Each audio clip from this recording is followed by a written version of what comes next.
આ તરફ મોરબી જિલ્લામાં વાવેતરના સમયે જ ખાતર નથી મળતું। ખેડૂતો રાસાયણિક ખાતર માટે ધક્કા ખાવા માટે મજબૂર બન્યા છે। હળવદ તાલુકામાં મોરબી, માળિયા અને ધાંગધ્રા બ્રાન્ચ કેનાલ સફાઈની કામગીરી બાદ પાણી છોડવામાં આવ્યું છે। ધરતીપુત્રોને કપાસ અને મગફળીનું વાવેતર કરી રહ્યા છે, પરંતુ રાસાયણિક ખાતર માટે જગતનો તાત ધક્કા ખાઈ રહ્યો છે।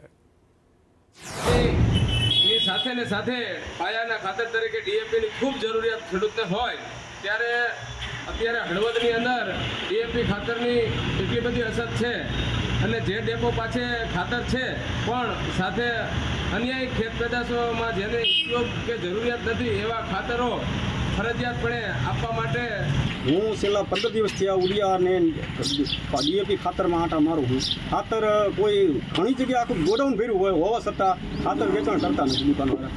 આપણે પૂછીએ કે શું છે તો કે તમારે ફાડા સલ્ફર 5 થેલી 2 કટા અને નેનો ઉરિયા આ વસ્તુ લો તો તમને પાયાનું ખાતર મળશે અને ખાતર નહીં આપી। અત્યારે ઉરિયા જોઈ છે હવે તો અત્યારે ઉરિયા લેવા નીકળું હું 10-5 ઘટાડું